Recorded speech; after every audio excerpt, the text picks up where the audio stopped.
iPhone 16 Pro Max, Samsung S25 Ultra और एक mirrorless camera जो कि वीडियोग्राफी के लिए काफी फेमस है, Sony ZV-E10। इन तीनों का प्राइस ऑलमोस्ट सेम है, थोड़ा सा डिफरेंस है। तीनों 1 लाख से ऊपर आते हैं क्योंकि हम Sony ZV-E10 में 1.4 अपर्चर का एक अल्ट्रा वाइड लेंस यूज कर रहे हैं जो कि वीडियोग्राफी के लिए काम में आता है। तो आज हम इन तीनों का वीडियोग्राफी कंपैरिजन करने वाले हैं। स्टूडियो के अंदर भी करेंगे, स्टूडियो के बाहर भी करेंगे और देखते हैं कौन सा बेस्ट है वीडियोस बनाने के लिए। अगर आप कंटेंट क्रिएटर बनना चाहते हो, शॉर्ट वीडियोस बनाना चाहते हो, रील्स बनाना चाहते हो या फिर फुल यूट्यूब वीडियोस बनाना चाहते हो, तो आप डिसाइड कर पाओगे कि आपको किसकी तरफ जाना चाहिए। तो चलो शुरू करते हैं।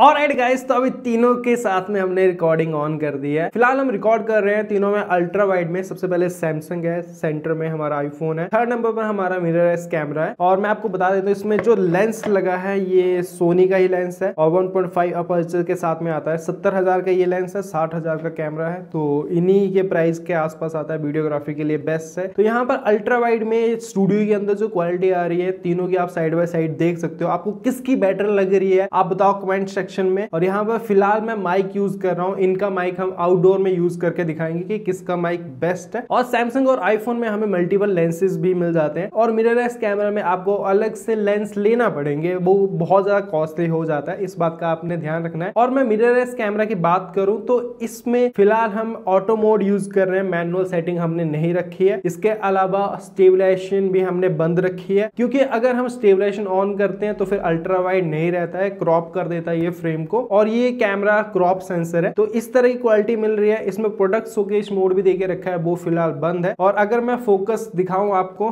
तो जैसे मैं सामने कैमरा लेकर आ रहा हूं तो फोकस का आइडिया आपको यहाँ पर लग जाएगा कौन सा बेस्ट फोकस कर रहा है। तो कुछ ऐसी क्वालिटी मिलेगी आपको इंडोर में अल्ट्रा वाइड में जहां पर हम आर्टिफिशियल लाइट्स का यूज कर रहे हैं, सॉफ्ट फॉक्स और रिंग लाइट का। और अब हम आउटडोर चलेंगे और बाकी के सारे टेस्ट आपको अच्छे से आउटडोर में बताते हैं। ऑलराइट गाइस, तो अभी हम आउटडोर आ चुके हैं और अभी हम स्मार्टफोन का 1x फोकल लेंथ यूज कर रहे हैं। कैमरा में अभी हमने स्टेबलाइजेशन मोड ऑन किया है जिस पर से फ्रेम थोड़ी सी क्रॉप हो चुकी है। और यहाँ पर डिफरेंस कुछ बातों में आएगा क्योंकि आईफोन और सैमसंग में हम 4K 60 fps पर वीडियो रिकॉर्ड कर रहे हैं और कैमरा की बात करें तो यहाँ पर हम 4K 30 fps में वीडियो रिकॉर्ड कर रहे हैं। और माइक फिलहाल आईफोन के साथ में कनेक्ट है, एक्सटर्नल माइक यूज कर रहे हैं। इनका इंटरनल माइक हम बाद में टेस्ट करेंगे। तो कुछ इस तरह की क्वालिटी आती है। थोड़ा बहुत आप स्टेबलाइजेशन का भी आइडिया यहाँ पर लगा सकते हो। थोड़ा बहुत मैं मूव कर रहा हूँ एक जगह से दूसरी जगह पर, तो यहाँ पर ऐसी कुछ क्वालिटी आने वाली है। और अगर सनलाइट फेस के ऊपर पड़ती है तो यहाँ पर भी आपको पता लग जाएगा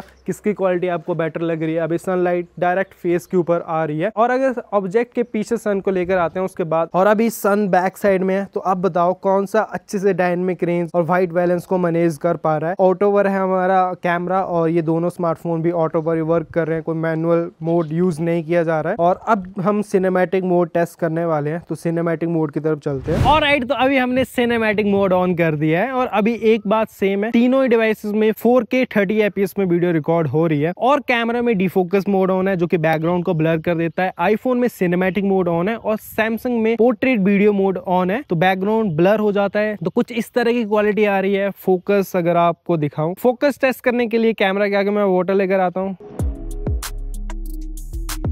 अभी आईफोन, सैमसंग, तो यहाँ पर आपको पता लग जाएगा एज डिटेक्शन का और बैकग्राउंड ब्लर का। थोड़ा सा चल के देख लेते हैं, तो थोड़े से मूवमेंट के ऊपर आप देखिए आपको किसके रिजल्ट बेस्ट लग रहे हैं। और ये नॉर्मल वॉकिंग है जिसमें स्टेबलाइजेशन का भी आपको आइडिया लग जाएगा। अभी सनलाइट भी फेस के ऊपर आ रही है, पहले हम थोड़े डार्क एरिया में थे, अभी सनलाइट में है प्रॉपर। तो आप बताओ आपको किसकी क्वालिटी बेटर लग रही है, किसकी तरफ आप जाना चाहोगे, कैमरा, आईफोन या फिर सैमसंग। अभी नेक्स्ट हम मैक्रो वीडियो टेस्ट करने वाले हैं क्योंकि तीनों में हम मैक्रो वीडियोस भी बना सकते हैं। तो मैक्रो वीडियोस की तरफ चलते हैं।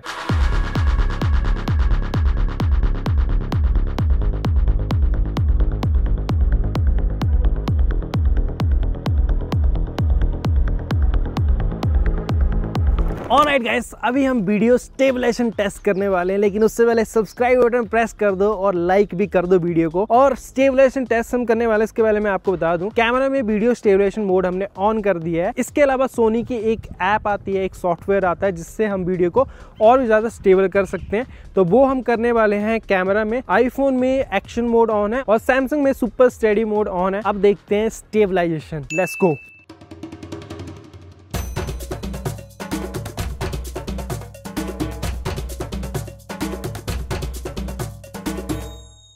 ऑलराइट गाइस, तो स्टेबलाइजेशन टेस्ट आपने देख लिया। एक चीज आपको बता देता हूँ, इन तीनों में से आईफोन बहुत ज्यादा हीट हो चुका है, ब्राइटनेस ड्रॉप कर दिया। सैमसंग ने थोड़ी सी की है और कैमरा की तो बैटरी ड्रेन हो रही है, अभी तक ये हीट नहीं हुआ है। अब हम नेक्स्ट टेस्ट की तरफ चलते हैं, ऑडियो टेस्ट करते हैं इन तीनों का। इन तीनों में से बेस्ट माइक इसमें दे के रखा है और लेटेस्ट आईफोन और सैमसंग में हमें ऑडियो मिक्सिंग का फीचर भी मिल जाता है। ऑलराइट, ऑडियो टेस्ट कर रहे हैं। सबसे पहले अभी आप कैमरा की ऑडियो सुन रहे हो। कैमरा में कोई एक्स्ट्रा मोड दे के नहीं रखा है, बस सेटिंग में आपको ऑप्शन मिल जाती है। जो कैप्चरिंग पावर है उससे आप इंक्रीज और डिक्रीज कर सकते हो।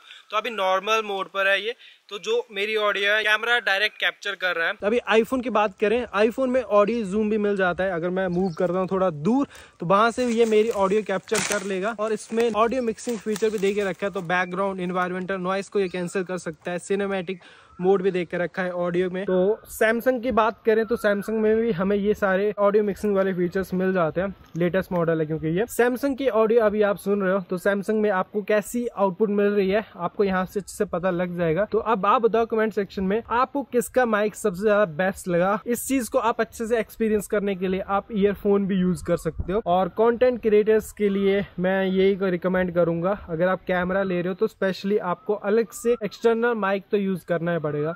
हालांकि अच्छा माइक दे के रखा है, लेकिन स्मार्टफोन्स में ज्यादा अच्छी क्वालिटी के मैंने देखा है कि रियल लाइफ में अच्छे से वर्क करते हैं। ऑलराइट गाइस, तो वीडियोग्राफी कंपैरिजन आपने देख लिया और अभी ये वीडियो मैं कैमरा से रिकॉर्ड कर रहा हूँ और एक्सटर्नल माइक यूज किया जा रहा है। अब मैं कंक्लूजन की बात करता हूँ, रियल लाइफ एक्सपीरियंसेस की बात करता हूँ, जो कि आपको प्रॉपर क्लियर कर देगा। बाकी जितना हो सकता था उतना हमने वीडियो में दिखा दिया, लेकिन जो अभी आप सुनोगे उससे आपको पूरी तरह से क्लैरिटी हो जाएगी कि कौन सा आपके लिए बेस्ट रहेगा। देखो, अगर आप कैमरा की तरफ जाते हो तो कैमरा बहुत अच्छी क्वालिटी देता है। मैनुअल मोड पे यूज करोगे तो बेस्ट रिजल्ट आपको सीखना पड़ेगा। और कैमरा से आपको बहुत ही तगड़े रिजल्ट चाहिए तो आपको अलग अलग लेंसेज लेना पड़ेंगे, एक्सटर्नल माइक भी लेना पड़ेगा। तो ओवरऑल देखा जाए कैमरा बेस्ट ऑप्शन है, लेकिन बहुत ज्यादा एक्सपेंसिव है। आपको वीडियो में अच्छी स्टेबलाइजेशन चाहिए तो फिर आपको गिम्बल अलग से लेना पड़ेगा। और अगर आप सॉफ्टवेयर के थ्रू भी स्टेबल करते हो वीडियो, जो कि सोनी का खुद का सॉफ्टवेयर आता है, तो उसमें टाइम बहुत ज्यादा कंज्यूम करता है। तो टेक्निकली देखा जाए कैमरा सबसे बेस्ट ऑप्शन है, लेकिन ये एक्सपेंसिव है और टाइम कंज्यूमिंग है। और आईफोन और सैमसंग की बात करूं तो दोनों स्मार्टफोन बहुत अच्छे रिजल्ट देते हैं। आईफोन वीडियोग्राफी में मुझे ज्यादा नेचुरल लगा। सैमसंग की जो वीडियोग्राफी के रिजल्ट आते हैं ये AI यूज करता है, तो बहुत ही अच्छे रिजल्ट दिखाता है। स्किन टोन बहुत प्यारे दिखाता है, कलर्स बहुत प्यारे दिखाता है, तो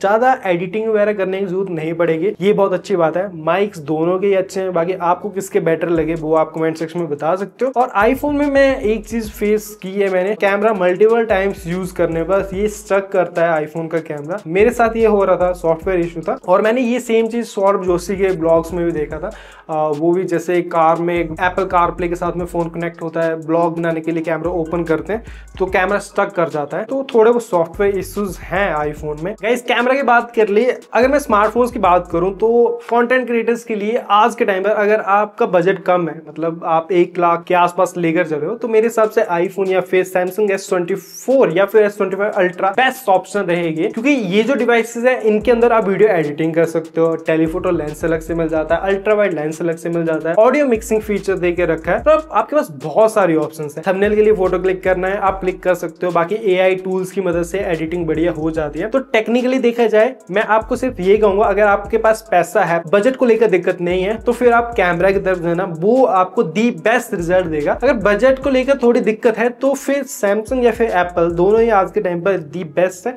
आप जा सकते हो किसी की तरफ भी, लेकिन मैं आईफोन उन लोगों को रिकमेंड करूंगा जो एप्पल के इकोसिस्टम में जाना चाहते हैं। जैसे लैपटॉप की बात करें, आप वीडियो एडिटिंग के लिए मैकबुक लेना चाहते हो तो बेस्ट रहेगा। आप आईफोन की तरफ जाना, विंडोज की तरफ जाना चाहते हो तो फिर सैमसंग अच्छा रहेगा, क्योंकि इकोसिस्टम बन जाता है। तो ये थी कुछ आज की हमारी वीडियो। फर्स्ट टाइम आए थे चैनल के तो सब्सक्राइब कर देना, और जितने भी इंपॉर्टेंट लिंक्स हैं वो आपको नीचे डिस्क्रिप्शन में मिल जाएंगे। इंस्टाग्राम पर भी फॉलो कर लेना। मिलते हैं आपके साथ नेक्स्ट वीडियो में। Love you all guys, take care and bye bye.